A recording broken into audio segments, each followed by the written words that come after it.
Hello everybody, welcome back. I'd like to thank you for joining me back here in the garage with Oval Window Racing. We're getting back to more time with Simon. Today's topic is we're going to be discussing here the flywheel. Here, let me flip it over so you can get a better look on the other side. As you can see, it's pretty much a standard Volkswagen Type 1 flywheel, and I still like to run the good German stuff. I usually have them balanced and lightened, and we're going to listen to the heat some more. What's different about this one, not only is it 8 doweled, but I had done what they call a wedge mating. And I'll try to give you an example of what that looks like. All right, and now with the wedge mating, it's just kind of a little bit of machine work. What they actually do is weld up the flywheel, turn an angle on it, and then they turn a slightly different angle on the end of the crank. By looking at the crank, it's almost hardly even able to tell that it was done. But you look at the flywheel, there's that little spot where the O-ring goes, which I'll show you that in a minute. But basically, the concept here is kind of like this lug nut and this washer. There's a bevel on the washer and one on the lug nut, and then when you stick them together, they're slightly different, and then when you crank them down, they actually kind of pinch and grab each other. Yeah, the idea is to help increase the strength of the marrying surface between the flywheel and the crank. Under high performance applications, a lot of guys like to run an 8 dowel. The factory crank came with 4 dowels, and adding the extra 4 dowels strengthens the connection up. So when you start running slicks, there's even more abuse between the crank and the flywheel, and they have a tendency to want to kind of walk off, and then you wind up beating the case up if you don't catch it in time. I had that happen once, and that's when I decided to start going to the wedge mating surface. The next step above the wedge mating surface is what they call a flanged deal. And the flange cranks actually have a bigger end on them, and then you got more bolts that hold the flywheel to the crank. But that requires having a split rear main bearing, and the price of the cranks increased dramatically, so I haven't gone to that step yet. So far I've had pretty good luck here with the wedge mate, and I actually had a local guy in Michigan do this one.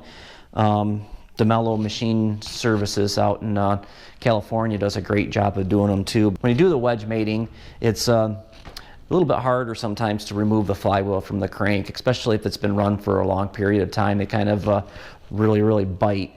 And then on top of that, I've got the gland nut torqued roughly 450 foot-pounds too. And when you do that, make sure you use a good chromoly gland nut.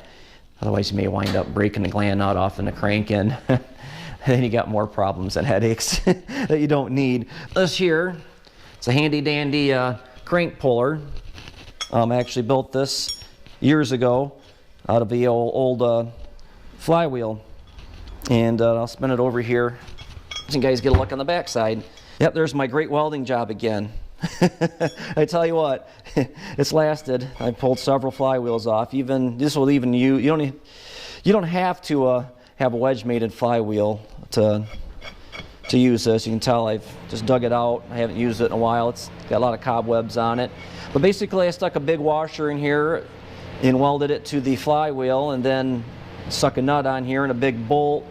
I probably would recommend maybe using a finer thread bolt. At the time, this is all I could find that was big enough and that was cheap enough. And then you just got to find some longer 8mm bolts here. So the idea is you bolt this to the back of the flywheel, and then you just use this to pull it off. That thing's dirty. But the gentleman that did this actually has a different system.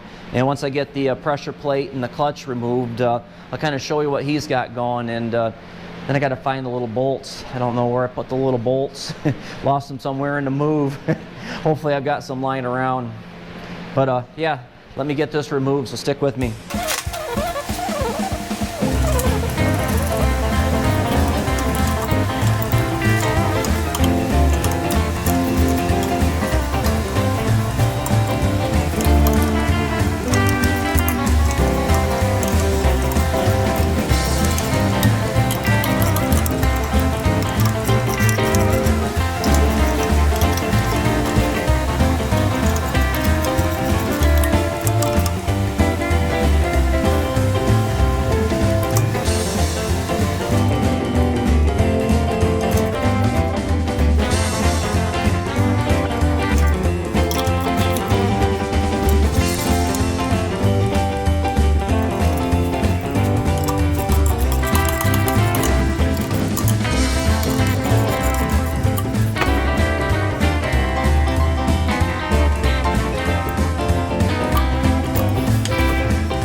got here is a Kennedy 2-stage pressure plate. I've had this thing, ooh, made in the USA.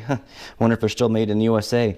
I've had this thing for, here it says Kennedy, for quite a while. Matter of fact, back in the day, one of the things Kennedy would have a problem was with the surface here would like crack.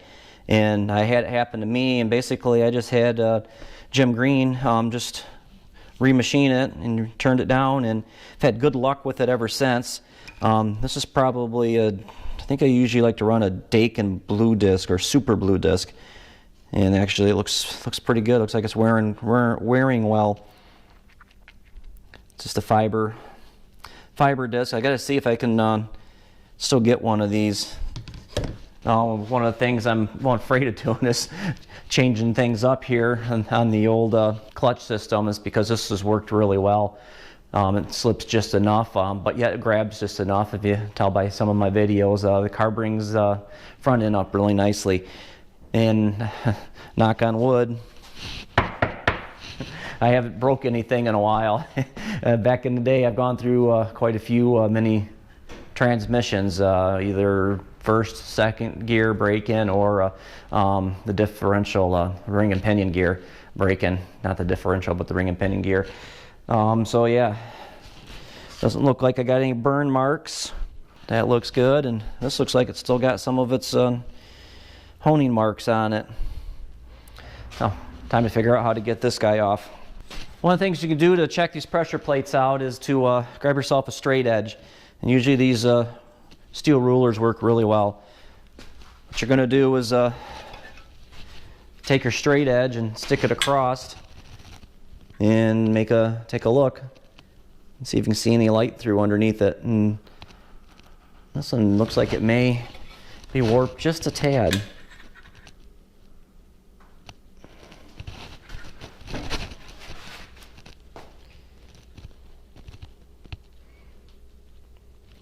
Yeah, I don't know if you can see that. Already up here towards the light. I don't know if that's working or not, but kind of see a little bit of light underneath that straight edge. Maybe time to see if I can get that turned again, or maybe look at a new one. I've heard some horror stories on the newer Kennedy pressure plates with some of these studs. And then these fingers don't work properly when that happens.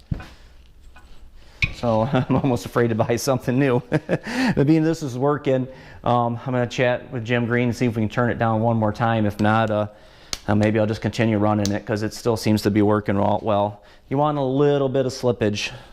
All right, just a couple different ways I can take this big monster nut off. One is with the air compressor. Reason I'm not going to use that today is, for one, I don't feel like turning it on and listening to it run, and two, I'd actually have to remove the engine from the stand in order to use that, because this particular engine stand is built differently than my other one. If it was on my other engine stand, I believe I could get the tools in there. So we're going to do it the old-fashioned way, and that's with the big socket, big socket wrench, and the persuasion, pickle fork, and a pipe. Now I've run a Scat chromoly gland nut, and that's actually 1.5 inches, not 36 millimeter. So it's just slightly bigger than the stock version. And I really like them. Right now I'm having trouble finding them. But yeah, we're just going to put that on there. This on here.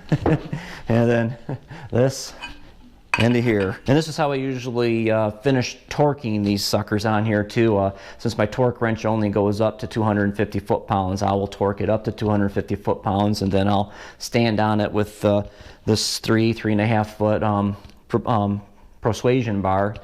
And it usually does the trick. I usually get a little bit more turn out of it.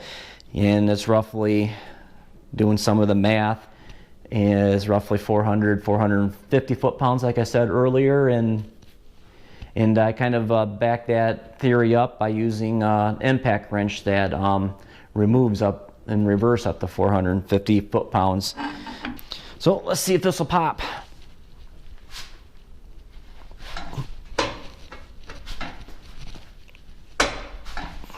Might need a little help here.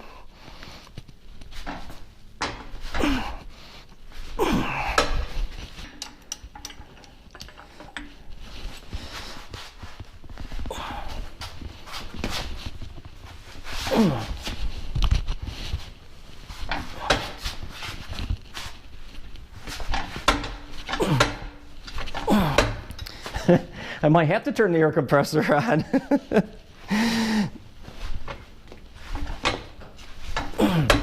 Dang. Yeah, let's go turn the noise on. All right, here's where having a good air supply pays off. Hopefully mine's up to par. Got the old trusty Earthquake by Central Pneumatics, little Harbor Freight purchase. It's actually been a pretty good gun. Make sure it's going in reverse. Yep, feels like it.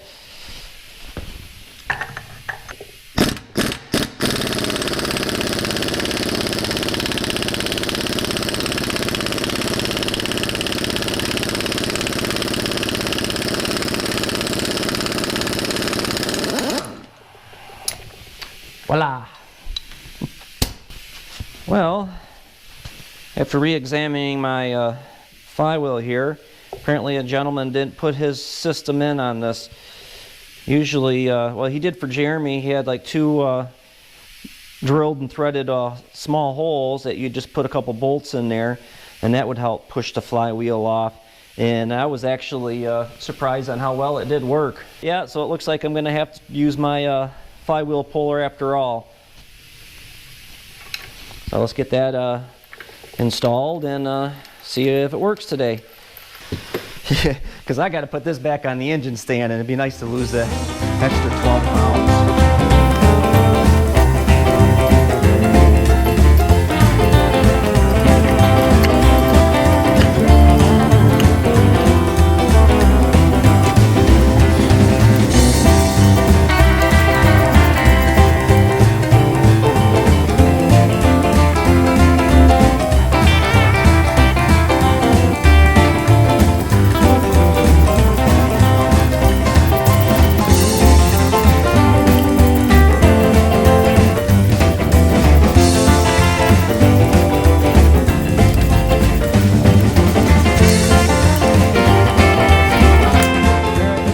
Sacrifice an old 6-volt flywheel just so you guys get an idea on the size difference between the 6-volt and the 12-volt.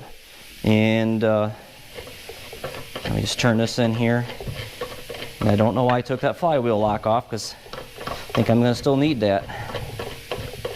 And I'm hoping the big fancy dancy wrench here works. Otherwise I'm going to have to, looks like I could probably use a socket on it anyways.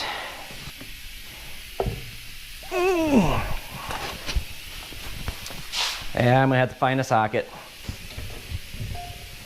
Looks like 28mm socket fits it well. It's another Harbor Freight. Well, back in the day it probably wasn't called Harbor Freight. We had a store around here sold a lot of the same stuff that Harbor Freight sold back in the day. And I've had the socket set forever. Now this one, I got to reverse the the gun.